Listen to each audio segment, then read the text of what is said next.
ආස නෑදෑයෝ හම්බුනහම වෙන දේවල් තමයි අද ඔයාලට මම පෙන්වන්න යන්නේ. මෙදා ටිකක් ස්පෙෂල් ඩේ එකක්.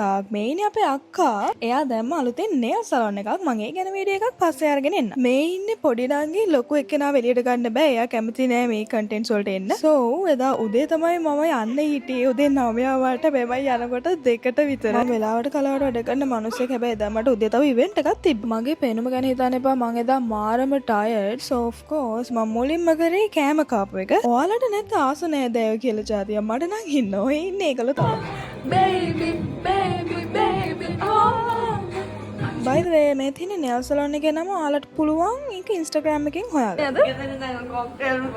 අනේ පුංචෝ.